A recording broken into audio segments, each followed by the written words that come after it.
यहाँ की एक बड़ी आबादी सरना धर्म को मानने वाले हैं। सरना धर्म को मानने वाले लोग प्राचीन परंपराओं एवं प्रकृति के उपासक हैं। प्राचीनतम सरना धर्म कोड का जाति जगता ग्रंथ जल जंगल जमीन एवं प्राकृतिक है। सरना धर्म की संस्कृति, पूजा पद्धति, आदर्श एवं मान्यताएं प्रचलित सभी धर्मों से अलग है। आदिवासी समाज प्रकृति के पुजारी हैं। पेड़ पहाड़ों की पूजा तथा जंगलों को संरक्षण देने को ही ये अपना धर्म मानते हैं। आज पूरे विश्व बढ़ते प्रदूषण एवं पर्यावरण की रक्षा को लेकर चिंतित है। वैसे समय में जिस धर्म की आत्मा ही प्रकृति एवं पर्यावरण की रक्षा है, उसको मान्यता मिलने में भारत ही नहीं पूरे विश्व में प्राकृतिक प्रेम का संदेश फैलेगा। आदिवासी सरना समुदाय पिछले कई वर्षों से अपने धार्मिक अस्तित्व की रक्षा के लिए जनगणना कोड में प्राकृतिक पूजन सरना धर्म वालियों को शामिल करने की मांग लेकर संघर्षरत रहे हैं। प्रकृति पर आधारित आदिवासी के पारंपरिक धार्मिक अस्तित्व की रक्षा की चिंता निश्चित तौर पर एक गंभीर सवाल है। आज सरना धर्म कोड की मांग इसलिए उठी है कि प्राकृतिक आदिवासी सरना धर्म वाली अपनी पहचान के प्रति आश्वस्त हो सकें। यह एक मुहिम है। आदिवासी सरना धर्म वालियों की घटती हुई जनसंख्या एक गंभीर सवाल है। जनगणना 2001 के बाद जब आदिवासी जनसंख्या की प्रतिशत फिर एक बार कम हुआ तो यही प्रतिक्रिया सामने आई कि आखिरकार आदिवासियों की जनसंख्या में लगातार कमी क्यों हो रही है और कैसे। पिछले 8 दशक की जनगणना के आकलन इस तथ्य को प्रमाणित करते हैं। आदिवासी जनसंख्या का प्रतिशत लगातार कम हुआ। आजादी के बाद से देश में उत्पन्न बड़ी समस्याओं में बढ़ती जनसंख्या देश के सामने बड़ी चुनौती है। सन 1931 से 2011 के आदिवासी जनसंख्या की क्रमिक विश्लेषण से यह पता चलता है कि पिछले 8 दशकों में आदिवासी जनसंख्या का प्रतिशत 38.03 से घटकर 2011 में 26.02% हो गया। इन 8 दशकों में आदिवासी जनसंख्या में तुलनात्मक रूप से 12% की कमी आई है, जो एक गंभीर सवाल है। जनगणना के आंकड़ों से यह पता चलता है कि प्रत्येक वर्ष झारखंड की कुल आबादी में वृद्धि दर अन्य समुदाय की वृद्धि दर से अत्यंत कम है।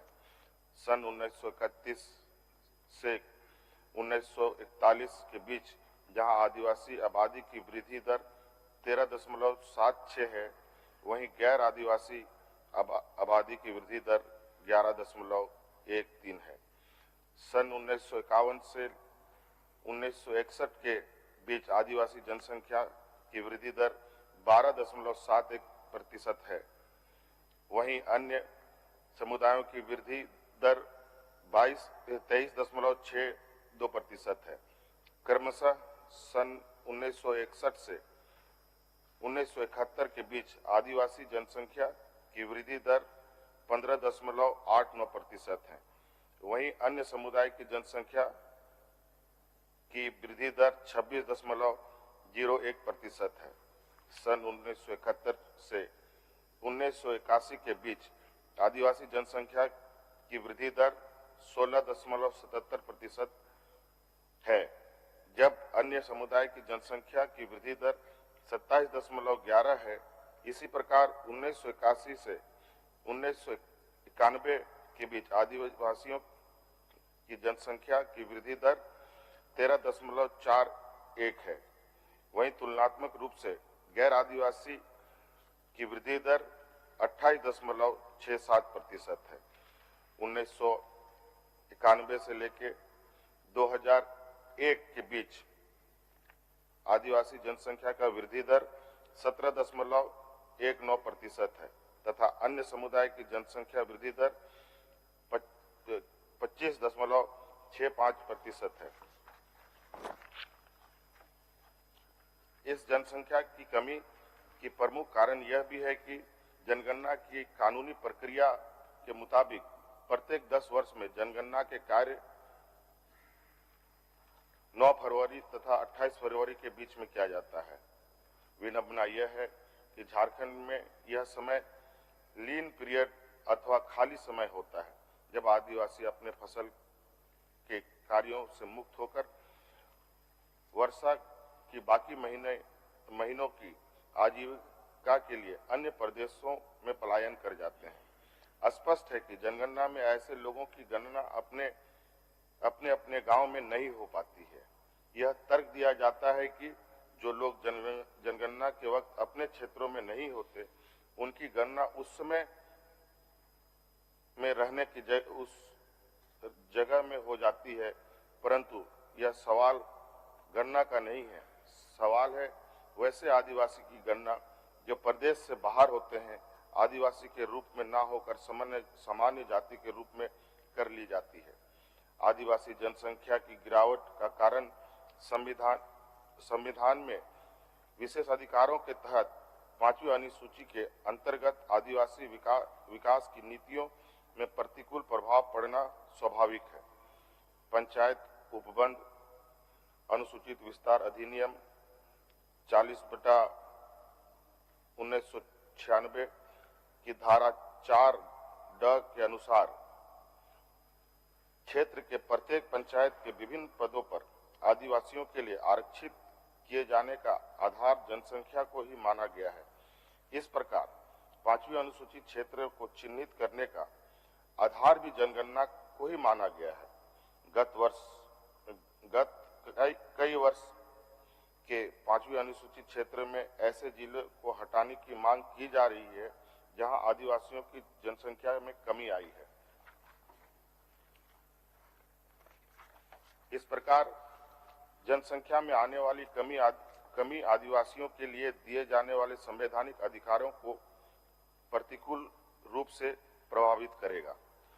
उपरोक्त परिस्थिति के मद्देनजर हिंदू, मुस्लिम, सिख, ईसाई, जैन धर्म वालियों से अलग सरना अथवा प्राकृतिक पूजक आदिवासियों की पहचान के लिए, उनके संवैधानिक अधिकारों की रक्षा के लिए अलग सरना कोड अति आवश्यक है। अगर सरना कोड मिल जाता है तो इसकी दूरगामी अच्छे परिणाम प्राप्त होंगे। प्रथम में यह कि सरना धर्म वाले आदिवासियों की गिनती स्पष्ट रूप से जनगणना के माध्यम से हो सकेगी। आदिवासियों की जनसंख्या को स्पष्ट आकलन हो सकेगा। आदिवासियों को मिलने वाली संवैधानिक अधिकारों 5वीं अनुसूची के प्रावधानों, ट्राइबल सब प्लान के तहत मिलने वाले अधिकारों, विशेष केंद्रीय सहायता का लाभ तथा भूमि के पारंपरिक अधिकारों का लाभ प्राप्त हो सकेगा। आदिवासियों की भाषा, संस्कृति, इतिहास का संरक्षण एवं संवर्धन होगा।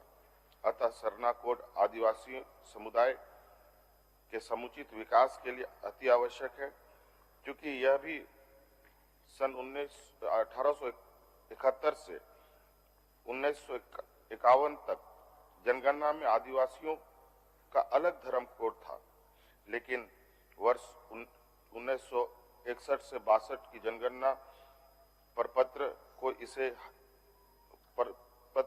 से इसे हटा दिया गया। वर्ष 2011 की जनगणना में देश के 21 राज्यों में रहने वाले लगभग 50 लाख आदिवासियों की जनगणना प्रपत्र में सरना धर्म लिखा है। चूंकि यह भी है कि झारखंड में सरना धर्म को मानने वाले लोग वर्षों से धर्म कोड लागू करने के लिए आंदोलन करते आ रहे हैं। सरना धर्म कोड को लागू करने हेतु वर्तमान एवं पूर्व सदस्य झारखंड विधानसभा एवं कई आदिवासी संगठन द्वारा ज्ञापन आवेदन के माध्यम से सरकार से अनुरोध किया गया है। अतएव आदिवासियों के लिए अलग आदिवासी सरना धर्म कोड प्रावधान करने हेतु राज्य सरकार के संकल्प संख्या